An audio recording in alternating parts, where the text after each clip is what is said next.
There is a kind of woman the world can understand. She walks alone, sleeps alone, trains alone, heals alone, and yet she glows because she has learned what most run from: silence. A woman who chooses solitude over distraction is not running from love.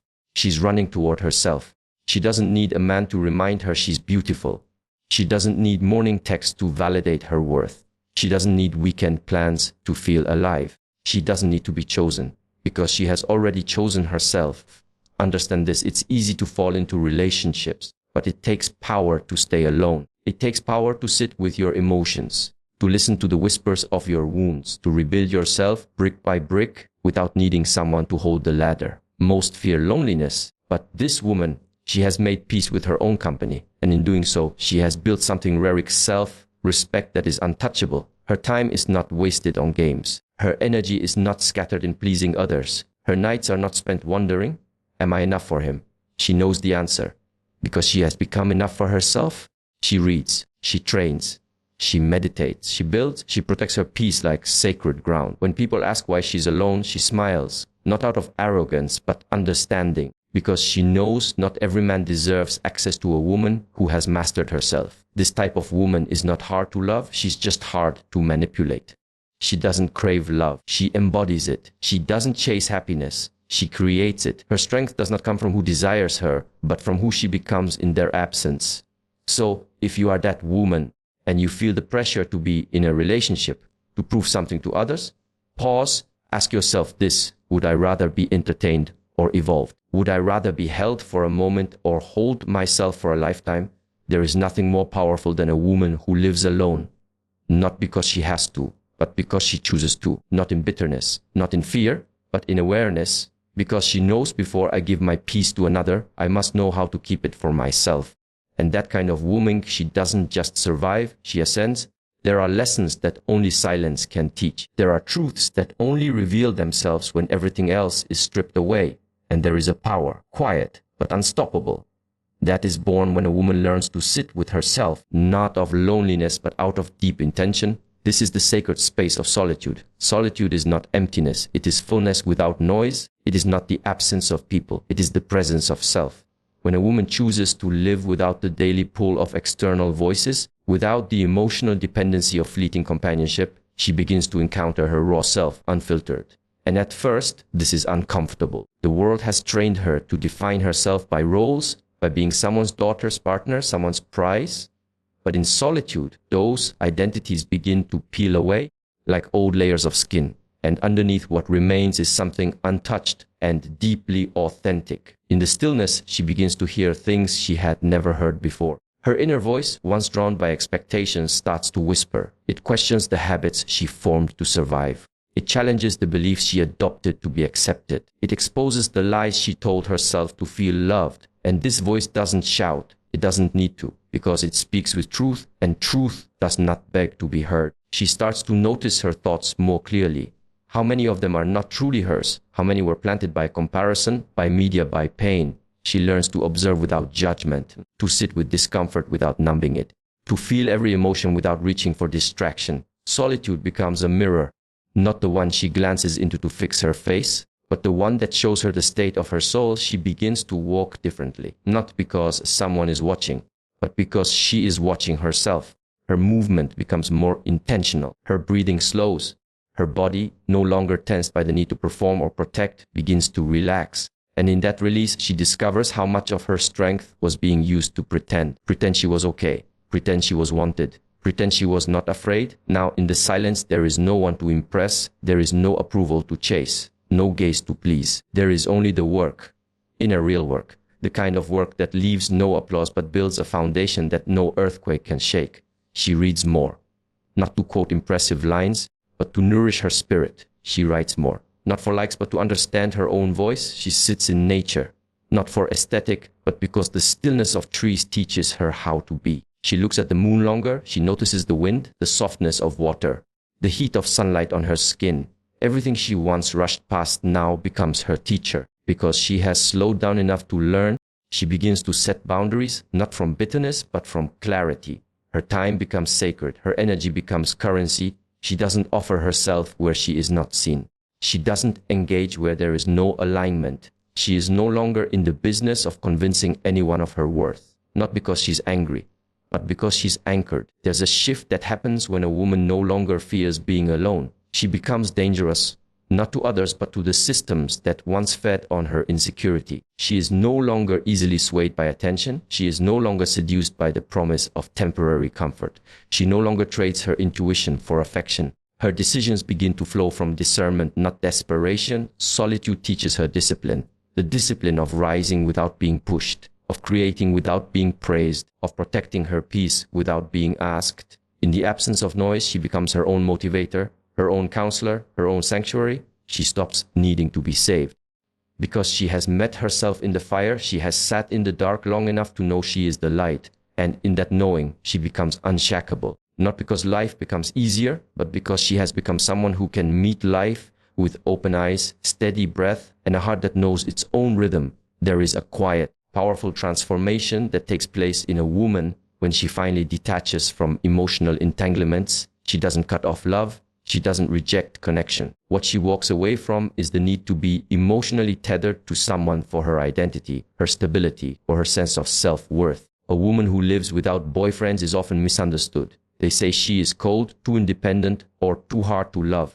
But what most people fail to see is that she is not cold. She is clear. She is not hard to love. She just refuses to be loved, Pori. And she is not too independent. She is just unwilling to shrink herself to fit into relationships that drain her spirit. Emotional entanglements are seductive. They disguise themselves as love, as passion, as destiny. They wrap themselves in words like soulmate, chemistry, and can't live without you. But underneath the surface, there is often attachment masquerading as connection, dependency cloaked as romance, and control disguised as commitment. Many women have been taught that to be wanted is to be validated. That if someone is jealous, it means they care. That if someone chases them, it means they are worthy.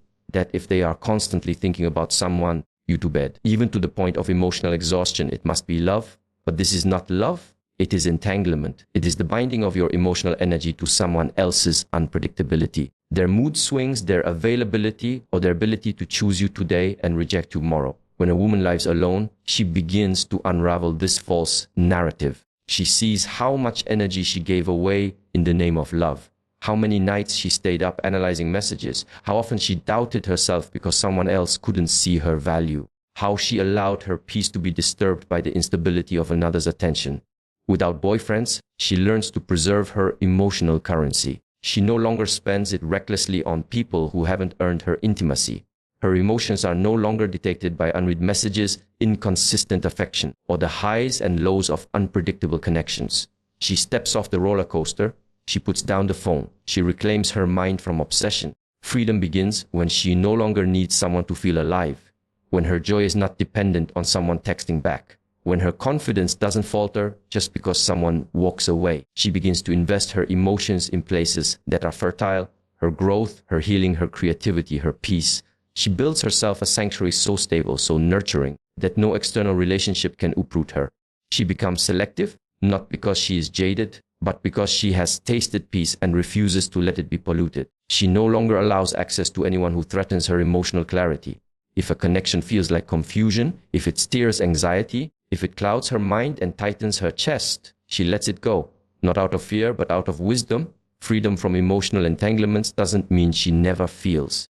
It means she feels deeply without drowning. It means she can love without losing herself. It means she can walk away even if her heart is invested, because she values her peace more than her attachment. There's a strength that when a woman is no longer emotionally enmeshed in chaos. She doesn't beg to be chosen. She doesn't chase mixed signals. She doesn't compromise her standards for fleeting moments of affection. Her boundaries become non-negotiable. Her intuition becomes her guide. Her energy becomes sacred ground.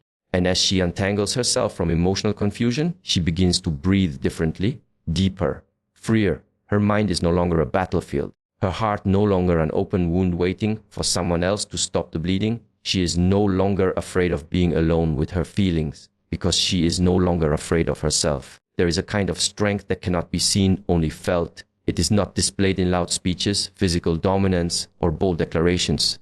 It is cultivated in silence. It is born not in chaos, but in stillness. And it is in this quiet space, from distractions, away from romantic entanglements, away from the emotional noise of validation seeking, that a woman begins to build a strength that the world cannot touch. Stillness is often misunderstood. It is not laziness. It is not weakness. It is not idleness. Stillness is deliberate. It is the choice to be with oneself without escape routes. It is the moment when a woman stops running from her emotions, from her past, from the noise of other people's expectations, and simply sits with what is. The modern world doesn't reward stillness. It rewards speed. It rewards urgency, performance, and attention seeking. It tells women that if they are not busy being seen, they are being forgotten. That if they are not attached to someone romantically, they are missing something. But what the world never teaches is that a woman who can sit in her own presence, who can face the silence without needing someone else to fill it, becomes untouchable in a way that cannot be faked. Stillness is where clarity begins.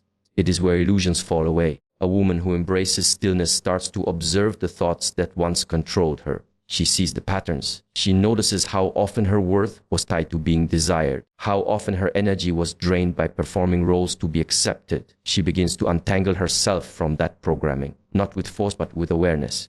In stillness, she discovers that she is not her emotions, she is the one observing them. She is not her story, she is the one rewriting it. She is not broken, she is rebuilding. Not in public, not for applause, but in quiet moments where no one is watching. She learns to be her own witness, her own guide, her own protector. It is in these moments of solitude that she cultivates resilience, not the kind that looks impressive to the outside world, but the kind that makes her rise after breaking down, the kind that allows her to face pain without collapsing, the kind that lets her walk away from people who no longer honor her spirit, not because she doesn't feel, but because she knows her value too deeply to stay. Inner strength is not loud. It doesn't need to be proven. It doesn't announce itself. It radiates. It shows itself in her eyes, in the way she holds herself, in the silence between her words. It's in her ability to respond instead of react, to observe instead of absorb, to choose herself without needing to explain. While others panic in silence, she grows calm. While others seek comfort in external validation, she becomes her own source of safety. She becomes rooted, grounded. Her emotions no longer sway her like a leaf in the wind. They pass through her like waves through the ocean, but they do not shake her foundation. This strength she builds in stillness is not conditional. It does not depend on whether someone is loving her.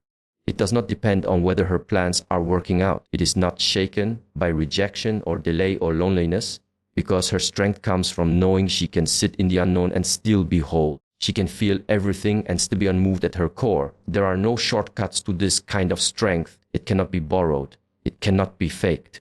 It must be earned in moments when the world is not looking. In the quiet mornings, in the tear-filled nights, in the moments of doubt she faces alone. It is there, in those sacred pauses, that she builds the kind of foundation others will one day mistake for unshakable confidence, not knowing it was born in the most private of places, her own stillness. There comes a point in a woman's life when she no longer waits to be seen.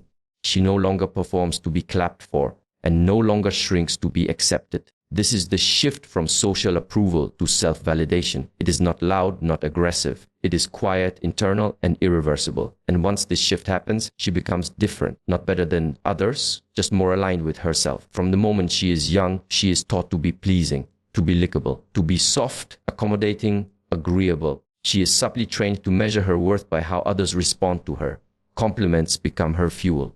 Acceptance becomes her currency. The gaze of others, especially men, becomes a mirror for her beauty, her value, her place in the world. This need for approval is not weakness, it is conditioning. It is survival. In a world that often ties a woman's worth to her appearance, her desirability, her ability to belong, it becomes normal for her to seek permission to feel good about herself. But what is common is not always healthy. And over time, the approval she chases begins to cost her something invisible but vital, her own voice. She edits her words so she won't sound too much. She hides her truth so she won't scare people away. She dims her light to avoid jealousy. She smiles when she wants to scream. She nods when she wants to disagree. Every small compromise chips away at her authenticity, until one day she looks in the mirror and doesn't recognize who she is anymore. And then something happens. Not overnight, but slowly. The applause doesn't feel as fulfilling as it once did. The compliments don't land as deeply. The attention begins to feel hollow. And in this strange silence, something begins to stir, a question, a whisper. What if I no longer need them to tell me who I am? Self-validation is the moment she answers that question. It is the decision to be her own standard, to no longer outsource her worth, to no longer audition for roles she never wanted to play. It is a turning inward, a reclaiming, a return. In this new space, her opinion of herself becomes the only one that matters. She no longer needs to prove her intelligence to be heard. She no longer needs to look a certain way to feel beautiful. She no longer needs a partner to feel loved. She becomes whole without permission. She starts dressing for herself. She starts speaking her truth even when it's unpopular. She says no without guilt. She sets boundaries not to punish but to protect. Her validation comes not from how many people agree with her, but from how deeply she agrees with herself. The world may call her selfish, intimidating, or difficult, but those words no longer control her. She is no longer in the business of being palatable. She would rather be real than liked. She would rather be alone than diluted. She would rather walk away than betray her intuition. There's a freedom that comes with self-validation. She stops looking sideways. She stops comparing timelines, bodies, lifestyles. She stops measuring her life by someone else's ruler. Her pace becomes her own. Her values become her compass.